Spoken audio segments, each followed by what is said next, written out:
உகது மலைக்கு வந்திருக்கிறோம். உகது மலை என்றாலே அன்பு அன்பு அன்பு உகது மலையை நீங்கள் நினச்சாலே உங்களுக்கு ஒரு அன்பு வரும். உகது மலைக்கும் உயிர் உள்ளது உங்களை அன்பு செலுத்த. அந்த அளவுக்கு உகது மலை ஒரு பேரும் புகழும் வாய்ந்தது. அதை நீங்கள் அனுபவிக்கும் போது தெரியும். சில சமயம் இதை நினச்சாலே ஒரு அன்புனால கண்ணீரே வரும். உகது மலையில் நமது முஹம்மது நபி ஸல்லல்லாஹு அலைஹி வஸல்லம் தலைமையில் 625வது வருடம் ஹிஜ்ரியில் 3வது வருடம் உகது போர் நடந்தது. உகது மலையில் மிக மிக பெரிய சிறப்பு அம்சம் உகது போர் இந்த இடத்துல தான் நடந்தது. அந்த மலையை இதுதான் உகது மலை. உகது மலை ஒரு 2 to 3 கிலோமீட்டர் அகலமும் 7 கிலோமீட்டர் நீளமும் 1 கிலோமீட்டர் உயரமும் கொண்டது. இது ஒரு சின்ன மலை, அபு மயான் பேர். இந்த மலை, இந்த இடம் ரொம்ப ஒரு சிக்னிஃபிகண்ட். இந்த இடத்துல தான் உகது போரில் நமது முஹம்மது நபி ஸல்லல்லாஹு அலைஹி வஸல்லம் 50 பேர்கள் ஆட்களை சகாபாக்களை இங்கே நிறுத்தியிருந்தாங்க. அவங்க என்ன சொல்லியிருந்தாங்கன்னா, சகாபாக்கிட்ட எந்த காரணம் கொண்டும் நாம் வெற்றி அடைந்தாலும் தோல்வி அடைந்தாலும் நீங்கள் அங்கிருந்து இறங்கக்கூடாது.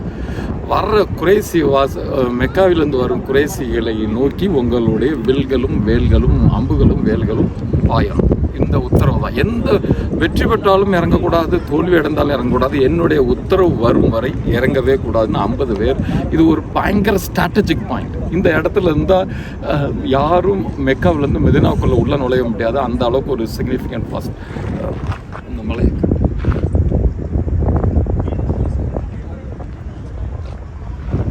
இந்த மலையில் 50 பேர் வாரியர்ஸ் சகாபாக்கள் இருந்தாங்க. உகது மலையை பற்றி ஒரு சின்ன இன்ட்ரோடக்ஷன் கொடுத்துருந்தேன். உகது போரை பற்றி சின்ன இன்ட்ரோடக்ஷன். ஃபஸ்ட்டு பத்ரு போர் நடந்தது. பத்ரு போருக்குள்ள இஸ்லாமியர்களை நாம் வென்றோம். 2வது போர் உகது போர். உகது போரே குறைசிகள், மெக்காவிலேருந்து குறைசிகள் தான் அந்த போரே தொடுத்தாங்க. அவங்க பத்ரு போரில் அவங்க தோல்வி அடைந்ததை பழி வாங்குறதுக்காக இந்த போரை தொடுத்தாங்க. 3000 பேர் அபு சுஃபியான் தலைமையிலேயே ஈவன் பெண்கள் கூட அந்த போரில் கலந்துக்கிட்டாங்க. ஏன்னா அந்த பழி வாங்கும் வெறியில் அத்தனை பேர் வந்தாங்க. அங்கே வஹ்சின்னு ஒரு அடிமை இருந்தார், ஒரு எத்தியோப்பியன் அடிமை. அந்த அடிமை கிட்ட என்ன சொன்னாங்கன்னா, நீ முகமது நபியுடைய பெரியப்பா ஹம்சா அவங்கள கொண்டுட்டேன்னா உன்னை அடிமைத்தனத்துலேருந்து விடுவிச்சிருவேன் அப்படின்னு சொன்னாங்க. அவருக்கும் நமது பஸ்வி தலைமையில் அடிமைகளும், ஹிண்டு தலைமையில் பெண்களும், அபு சுஃபியன் தலைமையில் ஆண்களும் 3000 பேர் மெக்காவிலேருந்து குறைசிகள் மிதினா நோக்கி முஸ்லீம்களை அழிக்கிறதுக்கும் பத்ரு போரை இந்த தோல்வியை பழிவாங்கிறதுக்கும் இங்கே வந்தாங்க. வெறும் 700 பேர். 3000 பேர் எங்கே? 700 பேருக்கு வெறும் 700 பேர் முஹம்மது நபி ஸல்லல்லாஹு அலைஹி வஸல்லம் அவங்க தலைமையில் இங்கே அவங்கள எதிர்கொண்டாங்க. இந்த இடம், இந்த உகது மலையில், இந்த மலையோடைய பேர் ருமா, ஜபல் ருமா.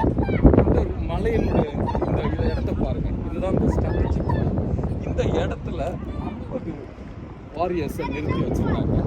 இப்போது நான் 50 வாரியர்ஸுக்கு அவங்களுக்கு கொடுக்கப்பட்ட உத்தரவு எந்த காரணம் மட்டும் இறங்கக்கூடாது. குறைசிகள் உள்ள 3000 பேர் வர இந்த 50 சகாபாக்கள் வெல்களையும் அம்புகளையும் ஈட்டிகளையும் எரிந்து அவங்கள தோக்கடிச்ச அவங்களுக்கும் முஸ்லீம்களின் பக்கம் வெற்றியும் வந்து கொண்டே இருந்தது.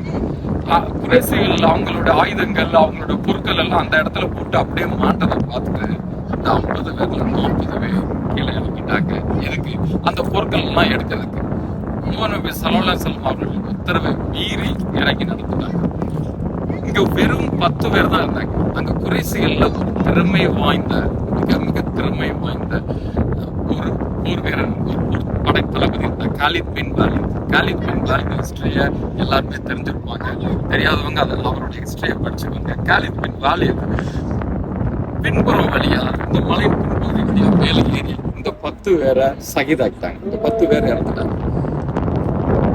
இப்போ வெற்றி குறைசிகளை பக்கம் நோக்கி போக ஆரம்பிச்சது. முஹம்மது நபி ஸல்லல்லாஹு அலைஹி வஸல்லம் அவங்க கூட தடையில் அடி வாங்கி தப்பிக்க, அடி வாங்கி ஒரு இடத்துல பாதுகாக்கப்பட்டாங்க.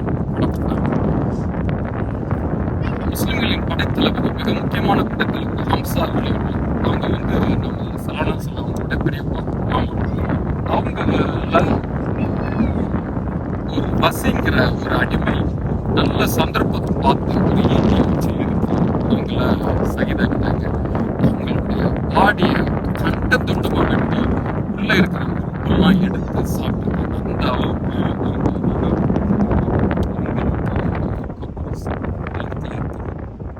அவங்களோட வாழ்க்கை கதையை ஒரு தடவை கேட்டாலே அழுக வந்துடும். ஒரு தடவை கேட்கும் போது மிஞ்சின அழுக வந்துடும். அந்த அளவுக்கு அவங்கள ரணப்பட்டு இது பண்ணாங்க. அதுக்கப்புறம் முஹம்மது நபி ஸல்லல்லாஹு அலைஹி வஸல்லமும் அவங்களுடைய படைத்தளபதிகள் ஒன்று சேர்ந்து ஓரளவுக்கு ரீக்ரூப் ஆகி குறைசிகளை ஓரளவுக்கு எதிர்த்தாங்க. இந்த போர்ல யார் வெற்றி பெற்றாங்க? குறைசிகள் வெற்றி பெற்றாங்களா? முஹம்மது நபி ஸல்லல்லாஹு அலைஹி வஸல்லம் வெற்றி பெற்றாங்களா? It is inconclusive. இதுல யார் வெற்றி பெற்றாங்கன்னு சொல்ல முடியாது. அவங்க வந்து இஸ்லாமியர்களுக்கு பெருத்த சேதம். ஆனா அவங்க வந்து குறைசிகள் வந்து மெதினாவுக்கு உள்ள நுழைஞ்சு இஸ்லாமியர்களை அழிக்கல. அவங்க போரோட முடிச்சுட்டு அவங்க திரும்ப இந்த மலையோட நின்றுட்டு அவங்க திரும்ப பின்வாங்கிட்டாங்க. ஏன்னா இங்க இவங்க ரீக்ரூப் ஆயிட்டாங்க. ஆனா இங்க இஸ்லாமியர்களுக்கு பெருத்த ஆள் சேதம். மிக முக்கியமான படைத்தளபதிகள், மிக முக்கியமான வலியுள்ளாக்கள் இந்த போர்ல சகிதாங்க. மொத்தம் 70 பேர் சகிதாங்க. 70 பேர் இங்க அடக்கப்பட்டதாக சொல்றாங்க. இந்த உகது மலைக்கு நான் இது 5வது, நான் மெதினாக்கு உம்ராக்கு 5 தடவை வந்திருக்கேன். ஒரு தடவையும் பல நாட்கள், 10 நாட்கள், 12 நாட்கள் தங்கியிருப்பேன். வரும்போதெல்லாம் இந்த உகது மலைகளை பல தடவை ரசிக்கிட்டு அதை இங்க வந்து நீங்க பாத்தீங்கன்னா அந்த அன்பு இருக்கும். ஊர்ல இருந்தாலுமே ஊருக்கு போனாலுமே இந்த உகது மலை தோற்றம் உங்களை அப்படியே இழுத்துக்கிட்டே இருக்கும். ஏன்னா உகது மலையே ஒரு உயிர் உள்ளதாக சிலவங்க சொல்லுவாங்க. அந்த அளவுக்கு இது ஒரு அன்பின் பகுதி. இன்ஷா அல்லாஹ் உகது மலைக்கு வந்தவங்க மென்மேலும் வரவும், வராதவங்களுக்கு அல்லாஹ் ஒரு பாக்கியத்தை கொடுத்து இந்த உகது மலையை வந்து பார்க்கறதுக்கு ஒரு பாக்கியத்தையும் எல்லா மலையர்கிட்ட வேண்டிக்கிறேன். இந்த உகது மலையுடைய போர்களை, உகது மலையுடைய சிறப்பு அம்சங்களை எனக்கு தெரிஞ்ச அறிவுல ஓரளவுக்கு சொல்லுவேன்.